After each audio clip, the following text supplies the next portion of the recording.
Okay. Hello, everybody. Welcome to our podcast. This is the Scared to Be on Camera podcast. Um, just kidding. We'll actually do an opening. Our neighbors think we're Actually, so let's weird. let's do a They're high just five. staring. Let's do a high five. I'm definitely including all of this in the video. He hasn't moved. Anyways, moving on. Hold on. I'm actually gonna cut part of this. Welcome back to Wilmington News.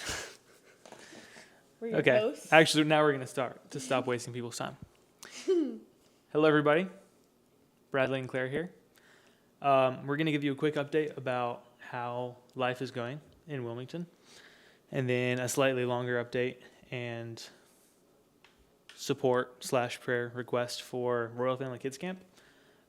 If you're on this list, whether you're new or you've been here for a couple of years, we've sent out update and support emails around RFKC a couple times. It's really the only mission trip type of ministry that Claire and I have both been involved in since we've been married. So yeah, we're excited to tell you a little bit more about that again and let you know some different ways you can be involved this time. But number one, how we're doing in Wilmington. We're super blessed. We've been here since August. Incredibly thankful for the church community we found. Our life group has been incredible. Work has been great. So I'm very thankful that God's provided for us. And I feel like the vision that we kind of had that we were chasing has paid off. Yeah. Yeah? She agrees. I do agree. That's what we're supposed to do. But we are still somewhat connected and involved with our church in Raleigh because both of our parents still go there. And we have now done Rural Family Kids Camp this will be my third year, her fourth year. So, yeah, we're back at it again. It's in July, I think July 12th. Is that right? 13th. It's 13th? Yeah.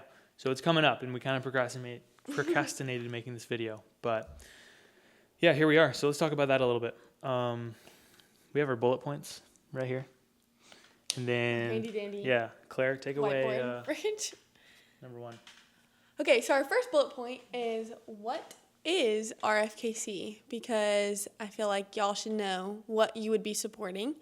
RFKC stands for Royal Family Kids Camp. It is nationwide, but our church back home sponsors the Wake County branch, if you will. And so it is a camp specifically for kids that are either currently in the foster care system or were previously in the foster care system that fall between the ages of 6 and 11. And so we have 40 spots available at camp. And so we pray that we fill all those spots with kids. We have social workers that thankfully attend our church and also work in Wake County, and they're tasked with finding those 40 kids for us and connecting our group with their caretakers, introducing them to Royal Family Kids Camp. And then if the caretaker is willing, we will take the kids for a week-long camp in Western North Carolina. So we take about 90 volunteers to about 40 kids. We have them from Monday afternoon till Friday afternoon. And the whole week is filled with lots of fun, many outdoor activities. We have a special event planned each night for the kids. My favorite event is on Thursday night. We do a big birthday party for all of the kids, which it might surprise some people with the kids being from like between ages 6 and 11, but some of them actually have never had a birthday party before. And so what we do is we treat it like it's everyone's birthday party on the same night. We sing happy birthday to everyone. Everyone gets a big bag of gifts. We eat cake and ice cream and pizza. So each day is really filled with fun. The kids love it. And ultimately, we're blessed by it as well to be able to watch them enjoy their week and also learn about Jesus and the fact that he loves them and we love them and they're valuable in this world. Yeah, so it really is a week filled with fun. It's a little different than some mission trips, but also in a way not. If you think about a mission trip where your goal is to build a house, you're really using the task that you're doing to reflect the heart of Christ. And it's the same way with these kids. We're not running a vacation Bible school. It's biblically themed. We're teaching biblical lessons, but our goal is not to convert these kids, so no altar calls, nothing like that. It's actually the state won't let us do that since these kids are in the state foster system. But these kids have grown up in situations where the vast majority of them have been abused. A lot of them don't understand any type of self-worth, the fact that they are made in the image of God, the fact that they are special, that they're worthy of love. They all have abandonment issues, right? Because they're in the foster care system. They've all seen terrible, terrible stuff, and a lot of them don't know who to trust and don't think anybody can be trusted, right? Because their only experience with adults in their short little lives has been negative. So part of our goal is to show them something different, honestly, just to show them what a normal childhood should look like, where it's full of good memories and laughter and magic, and hopefully that will be associated, that goodness that they're experiencing will be such a radical difference from the world that they've grown up in, and they will connect that with, wow, 90 adults just took a week out of their life to love me. Like something's different about them, right? So there are ways that they can stay connected to the church and to people after they age out of the camp. So we're definitely planting seeds and not just sending them back into the situation. A lot of times we see the same kids year over year. So it's a really special time to be able to love on kids. And even in a couple of years that we've been doing it, we have individual stories that we could go over. And we'll probably make a second part of this video after camp and maybe have some stories for you guys. But just ways that we've seen kids come in scared and shy and clearly not comfortable to leaving knowing, like absolutely knowing that we love them, right? Like that's my goal, is telling the guys that I'm with. That kind of gets into our point number 2. What are our roles at camps? Yeah. So I'll talk about my role. I'm a counselor, so I'm in the cabin with the boys. Myself and one other co-counselor have 4 boys. This year we have the 7-year-olds. So me, John, and 4 7-year-olds. It's a blast. But yeah, like I was just saying, I want them to be absolutely clear that John and I are there for them. I've had campers ask me like, "Oh, are you guys paid to be here?" And we're like, "No, we're just here to hang out with you guys because you guys are special." And that's the type of thing that parents probably or should tell their kids, right? But these kids have never heard that. They've never been called special. They've only been abandoned. They've only been treated in a way that indicates to them that they are worthless. And that's exactly why we show up, to show them something different. So that's my role at camp. It's pretty great. I love it. I love that part of it. So Bradley is a counselor, so he stays in a cabin with the boys. My time at camp looks a little bit different. The camp is split. You have your counselors and then you have your staff. I'm a part of the staff crew, and we're basically just support to keep the camp running. We run activities that the counselors bring their cabins to. And then there's also some specialized staff that have a role that stays pretty consistent throughout the week. This year, my role is going to look a little bit different. Usually I'm put in the drama, which I know probably shocks some of you, but it's usually a good time. This year, I was asked to do the Bible verse lessons in the morning, which will be really fun. I'm very excited to do that with all the kids.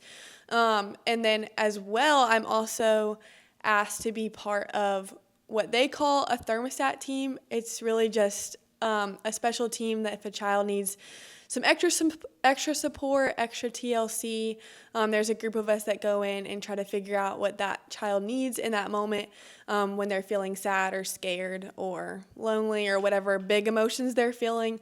We'll go in and talk to them and figure out how we can help and get them right back on track and having fun at camp. So that's going to be my role at camp. Bradley will be with the counselor and his boys, and we'll see them throughout the week. We kind of just pass each other. So it'll be a long but very good week with everybody. So, all right, let's wrap it up. Number 3, how can you support? A new idea that I got from another counselor this year is to make an Amazon wish list. Every year, it's on the counselors basically to get little gifts and stuff for the campers and to decorate the cabin. So I've put together a quick little Amazon wish list.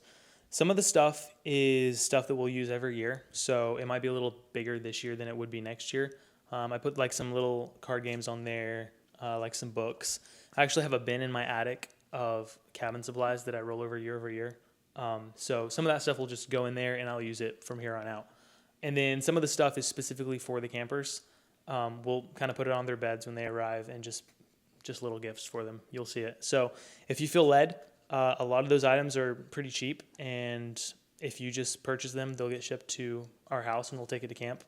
So that's one way that you can support my cabin specifically. And then also we have a GoFundMe page set up for RFKC.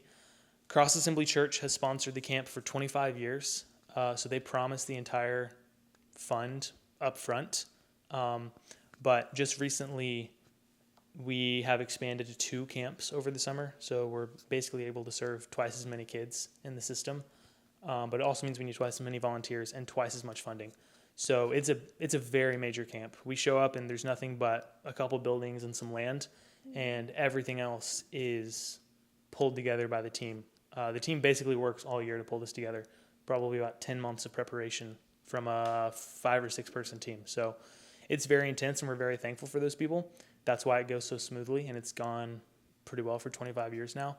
But though Cross Assembly sponsors it, we still are asked to continue to raise funds. One of the things that I think about is a lot of people here in church pretty frequently to invest in your neighbors, the people in your own backyard. And this is a real tangible way for your gifts to continue to support changing the lives of kids in your county and in your city.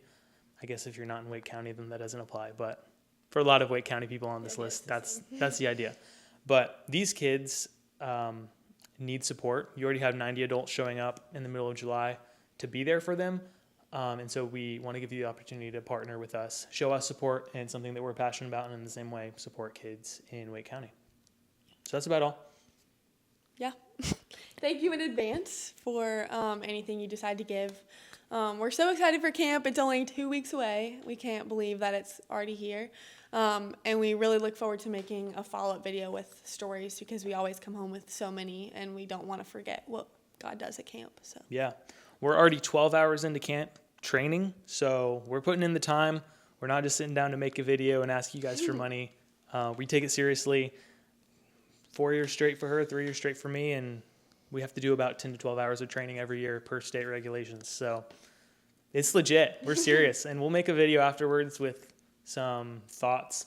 I guess it's been 11 months since we last experienced it last year, so the stories will be a little fresher in a couple weeks. And we'll make ourselves sit down and actually record a video for you guys. But thanks for watching. Kind of rambled a little bit. yeah, maybe. hopefully y'all had some coffee at the beginning of this video. But yeah, that's about all. Thank you. Bonus material. Bonus material? What does this bonus material include? I don't know, whatever you want. I was not aware of this bonus material. Also, bonus material, if y'all want the tea. I'm sitting here at this apartment, and this guy who does not live there just walked in the back door. So that is the back door. He's a maintenance guy. If a maintenance guy walked in my back door, I would be. I'd be taking him out. Not on a date, but,